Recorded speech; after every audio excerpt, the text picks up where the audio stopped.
बिस्मिल्लाहिर्रहमानिर्रहीम। अस्सलाम वालेकुम नाज़रीन, मैं हूं साकिब बशीर। इस्लामाबाद से बात करेंगे। आज इस्लामाबाद के ट्रिब्यूनल में तीन जो इस्लामाबाद के हलके से उनके तमाम फैसले आ चुके हैं और जो रिटर्निंग अफसरान हैं जिनके हवाले से पहले ही खदशात का इजहार किया जा रहा था। लाहौर में जो पंजाब के प्रोविंशियल जो इलेक्शन कमिश्नर थे उन्होंने रिटर्निंग अफसरान की अहलियत और काबिलियत पर सवालात उठाए थे। अब इस्लामाबाद में भी उनकी अहलियत और काबिलियत पर सवालात उठा दिए गए हैं। आज के फैसले हैं क्या और उसमें किस किस पार्टी के कितने लोगों के जो नामजदगी फॉर्म है वो एक्सेप्ट हुए हैं, उससे मुतलिक बात करेंगे। इसके अलावा हम बात करेंगे कि मुल्क भर में गैर मामूली तौर पर जो सूरत हाल सामने आ रही है उसमें रिजल्ट्स जो हैं वो तकरीबन 95-98% जो है वो पीटीआई के तमाम जो उम्मीदवार हैं उनके कागजात नामजदगी जो है वो मंजूर हो रहे हैं। क्योंकि हम पीटीआई के हवाले से इसलिए ज्यादा बात कर रहे हैं क्योंकि पीटीआई के ही 98% जो है वो जो उनके इन्फ्लुएंशियल कैंडिडेट्स थे उनके कागजात नामजदगी मुस्तरद हुए थे। अब उनके कागजात नामजदगी मंजूर हो रहे हैं। आज दिन भर होता क्या रहा है और क्या सिनेरियो बन रहा है और आइंदा जो क्या हो सकता है, सेनेट की करारदाद के हवाले से भी हम बात करेंगे। क्या सुप्रीम कोर्ट और सेनेट जो है वो ये मामला जो है वो कहीं ना कहीं डगमगा रहा है या इलेक्शन के हवाले से जो सवालात लोग उठा रहे हैं उनका क्या उसका कोई असर भी पड़ सकता है, इलेक्शन आगे पीछे भी हो सकते हैं, इस पे बात करेंगे। और जो मुल्क में और उमूमी तौर पर जो खुसूसी तौर पर जो अदालतों में सूरत हाल बनी हुई है इस पे भी बात करेंगे। सबसे पहले मैं बताता हूं आपको कि इस्लामाबाद के जो इलेक्शन ट्रिब्यूनल थे, appellate election tribunal, justice Arbab Mohammad Tahir, उन्होंने तकरीबन 70 के करीब यहाँ पे जो अपीलें फाइल हुई थी इस्लामाबाद के 3 हलकों में उन पर समाअत की और उनकी समाअत में उन्होंने इस तमाम का जायजा लिया कि किस किस की अपील में क्या क्या इतराजात हैं। पहले भी मैं आपको रिपोर्ट करता रहा हूं, कल भी रिपोर्ट किया था, आज भी रिपोर्ट किया था कि उन्होंने इतराजात का जायजा लेते हुए जो रिटर्निंग अफसरान हैं उनकी काबिलियत और एहलियत और उनका जो मतलब सेंस है कि उस पर सवालात उठाए हैं। सवालात किस नौइयत के हैं? उन्होंने अदालत में आज जो उन्होंने कहा, जस्टिस अरबाब मोहम्मद ताहिर जो है उनकी जानिब से कहा गया कि हमारा वक्त जाया किया गया, हमारे जो कागजात हैं वो जाया किए गए। उन्होंने कहा कि इतने छोटे छोटे इतराजात थे, 5-5 हजार 10-10 हजार के बिल थे, बिजली का बिल है, पीटीसीएल का बिल है, कोई एक मामला है, छोटे छोटे चीजें थी।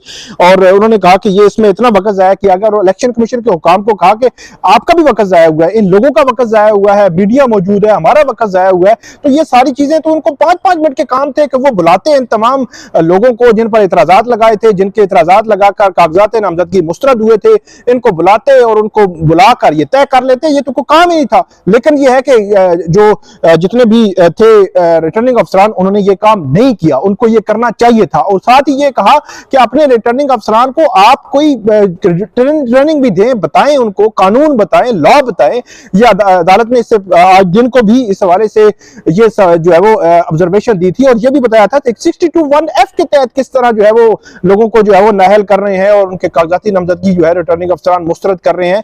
तो ये वो सारी चीजें थी। इसके अलावा बहुत सारी चीजें थी कि 2 किस्म के रिटर्निंग अफसरान के जो ऑर्डर थे, 2 मुख्तलिफ हलकों के रिटर्निंग अफसरान के ऑर्डर्स एक थे, तो वो अलग से सवालिया निशान जो है वो उठा। फिर इसके अलावा एक जो शहरी थे उनकी 3 साल का उनका जो कहा कि जो इस्लामाबाद में एक Jammu Kashmir cooperative housing society है उसमें उस शहरी का प्लॉट है, उस पर जो है वो सवाल उठाया, उसके नॉमिनेशन फॉर्म जो है वो मुस्तरद कर दिए। वो आजाद है, नौजवान है एक, तो उनके कागजात नामजदगी मुस्तरद किए और उन्होंने यहाँ पे आए, मेरी बात हुई उनसे, कल मैंने आपको बताया भी था।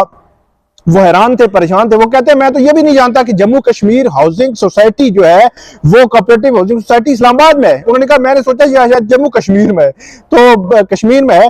तो उसके बाद यहाँ पे हुआ ये कि आज रिटर्निंग अफसर साहब आए हैं, उन्होंने कहा जी गलती से हमने इस्लामाबाद के 3 प्लॉट इनके खाते में डाल दिए थे। इस्लामाबाद के 3 plot Jammu Kashmir cooperative housing society के 3 प्लॉट इनके खाते में डाल दिए थे। तो ये एक बड़ी अजीब सी सिचुएशन जो है वो नजर आई है। इसके अलावा भी हमने देखा कि एक गाड़ी थी जी 3 साल पहले किसी ने फरोख्त कर दी थी, जफर अली शाह साहब हैं, उनको पीटीआई के हैं, तो वो जी उन्होंने कहा हमने ट्रांसफर लेटर दिया हुआ है। उन्होंने कहा वो ट्रांसफर उधर नहीं हुई, आपने डिक्लेयर नहीं की। फिर नियाजुल्लाह नियाजी है, उन्होंने कहा कि मैंने एक गाड़ी खरीदी, मैंने डिक्लेयर कर दी, मैंने उसका अभी ट्रांसफर नहीं करवाई, अभी रिसेंटली मैंने खरीदी है। तो दोनों की डिक्लेरेशन पे उन्होंने कहा जी 62(1)(f) और पता नहीं कौन सी लगाकर उन पर जो कागजात नामजदगी मुस्तरद कर दिए। तो ये वो चीजें थी जिनको पॉइंट आउट किया गया। आज 55 जो अपीलें थी इस्लामाबाद में उनका फैसला फैसला सुनाया जस्टिस अरबाब मोहम्मद ताहिर ने और 55 की 55 मंजूर कर ली। उन्होंने कहा 70 72 हमारे पास है, एक दो तीन पे मसला है, वो हम पीर को या मंगल को देखेंगे और उस पर जो है वो सुनाएंगे। तो ऑलमोस्ट आप ये कह सकते हैं 98-99% जो है वो अपीलें जो है वो मंजूर हो गई हैं। और ये इलेक्शन कमीशन और उनके रिटर्निंग अफसरान जो है उनकी अहलियत और काबिलियत पर सवाल है। यहाँ पे शोएब शहीन थे पीटीआई के, नियाजुल्लाह नियाजी थे, आमिर मुगल थे, इसके अलावा जफर अली शाह थे। इन तमाम के कागजात नामजदगी जो है मंजूर हो गए हैं। इलियास मेहरबान थे पीटीआई के, उनके कागजात नामजदगी भी मंजूर हो गए हैं। और बाकी भी लोग जो है मुख्तलिफ जमातों से, मुख्तलिफ को आजाद थे, जमात इस्लामी के थे, तमाम के, पीपल्स पार्टी के तमाम के कागजात नामजदगी मंजूर हो गए हैं। और उधर से मुख्तलिफ खबरें आ रही हैं कि पीटीआई के जो केपीके के शराम तरकई हैं, मुख्तलिफ जो उनके रहनुमा हैं वहां पे, उनके फिर लाहौर में और रावलपिंडी से और अयाज अमीर हैं, उनके कागजात नामजदगी मंजूर हो गए। फवाद चौधरी जो है उनके कागजात नामजदगी भी बताया जा रहा है मंजूर हो गए, लेकिन उसमें एक टेक्निकल इशू है, वो इशू रिजॉल्व हो जाएगा कल शायद, तो उसके बाद जो है मामला आगे बढ़ेगा। तो ये सारा सिनेरियो है। बज़ाहिर पीटीआई के कागजात नामजदगी जिस स्पीड से जो है मुस्तरद हुए थे, उसी स्पीड से अब जो है वो मंजूर हो रहे हैं, होना शुरू हो चुके हैं और हो चुके हैं, कुछ ना कुछ ज्यादा से ज्यादा हो चुके हैं।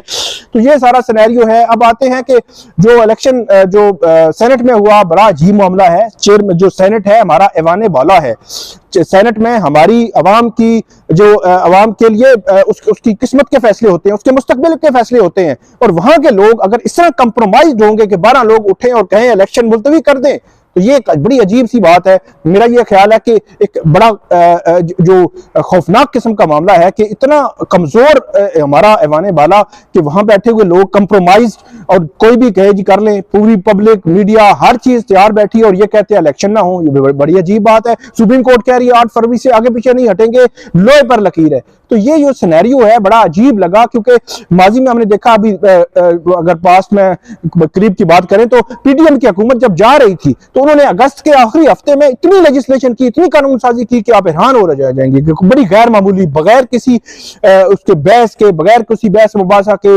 उसके चीजें चेक करके उन्होंने लेजिस्लेशन जो है वो कर ली। तो वो चीजें जो है वो अगर पार्लियामेंट भी, सेनेट भी, जो इस मुल्क के अवाम के मुस्तकबिल के फैसले होते हैं, जहां पे सबसे बड़े वो फोरम्स हैं, तो अगर उनमें इतने कंप्रोमाइज होंगे तो कितना अफसोसनाक है। और खासतौर पर इलेक्शन के हवाले से फिर सुप्रीम कोर्ट बड़ी डिटरमिन है कि इसमें कभी भी किसी तरह भी डिले नहीं होने दिया जाएगा, और 8 फरवरी लोहे पर लकीर है।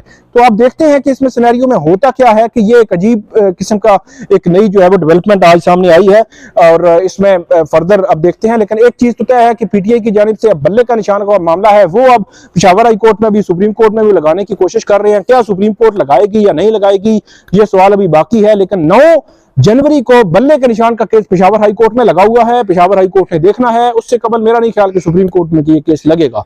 तो ये आज का सिनेरियो था, आज की सारी खबरें थी। उम्मीद है आपको ये पसंद आएगी। इस पे हमें फीडबैक जरूर दीजिएगा। अल्लाह हाफिज।